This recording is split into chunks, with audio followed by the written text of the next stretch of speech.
Hello mga kalobs! Kumusta po kayo? Pagkatapos po palang naligo si Papa, eto nga at nag-aalmusal na rin po siya. Corn beef at hinaluan nga lang po ni Mama ng itlog, eto pong almusal ni Papa. Pang-umaga na po kasi lagi yung duty ni Papa ngayon. Pero tulog pa nga po ako pati yung mga pinsan ko sa mga oras na yan. Sabi nga po ni Papa ay na-miss nga din daw po niya yung ganitong inaalmusal. Gusto niya nga din daw po sana ng nilagang okra. Maaga-aga nga din po pala akong gumising kaninang umaga. At paggising ko nga, eto nga at kumain na rin po kami ni Mama. Sabay na nga lang po kami ni Mama dahil yung dalawang pinsan ko nga po ay tulog pa. Kaya hinahayaan na nga lang po ni Mama na magising sila kung anong oras nila gusto. Maski nga din po ako ay na-miss ko nga din po yung ganitong almusal. Pagkatapos ko nga pong kumain dito mga kalobs ay medyo madami-dami nga po yung trabaho namin ni Mama sa bahay. Kakain nga lang daw po muna kami at magpahinga mga kalobs. Dahil tiyak baka abutin nga daw po kami ng hapon sa trabaho namin. At habang kumakain nga po kami ay tinawag nga po ni nanay si Mama dahil dumating na nga daw po yung nagtitinda ng mga talong. Kaya lumabas nga po muna si Mama at tinakpan yung kinakain niya dahil bibili nga din daw po si Mama ng talong. Gusto rin po kasi namin ng tortang talong at yung piniprito. At pagkatapos ko po palang kumain ay pumunta nga po muna kami ni Mama sa bahay nila nanay. Napatimpla po kasi si Mama ng kape niya pagkatapos nga po naming mag-almusal. At pag-uwi po pala ni Papa kaninang hapon, eto nga at nagpa-stretch nga po siya kay Mama.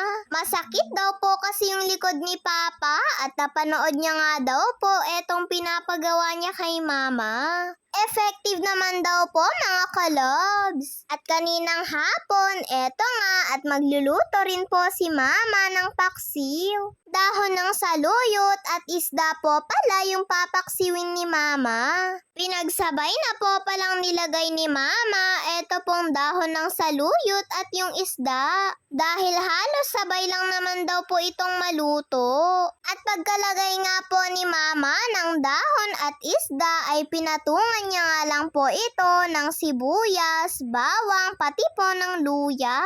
At nilagyan niya na nga din po ito ng nor shrimps pati po paminta. Tapos yung natirang dahon ay pinatong niya nga lang po ulit sa isda. At pinatungan niya nga din po ulit ng bawang sibuyas at luya.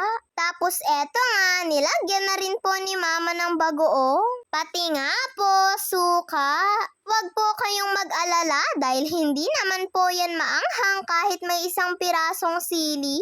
At ipinatong na nga din po ni Mama yung siling green. Tapos, eto nga, at tinakpan niya na po, tsaka binuksan yung apoy. At ayan mga kalobs, ganito na nga po yung itsura niya.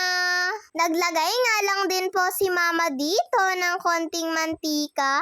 At tsaka po pala, konting asukal. Sabi ko nga po kay Mama ay parang kulang nga po ng sabaw kaya nagdagdag nga din po siya dito ng tubig. Tapos eto nga, binaligtad lang po lahat ni Mama yung isda. Habang nagluluto nga po si Mama ay tapos na nga din po kaming maligo ng mga pinsan ko. Naglaro po kasi kami ng mga iba pa po naming pinsan sa labas. At si James na nga din po yung nagbihis sa kapatid niya. Nagsusuklay pa po kasi ako mga kalabs eh. Tsaka alam niya po bang ang lambing-lambing po ni Kulot sa kuya niya? Lagi niya po kasing sinasabi na dito nga din daw po matulog si Kuya James niya sa bahay para daw po makasama niya. Pero si Mama naman po yung lagi niyang katabi. At pagkatapos po palang magluto ni Mama ay syempre titikman na po natin kung anong lasa nito.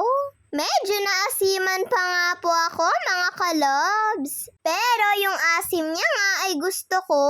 Shout out po pala kay Maria Fatima Espinas, Amphi Jaslian Ugalino, Rimalin Faye Bautista. Yun lang po mga kalobs. Maraming salamat po sa panonood ninyo. Mag-iingat po kayo palagi. God bless to all. Bye-bye po.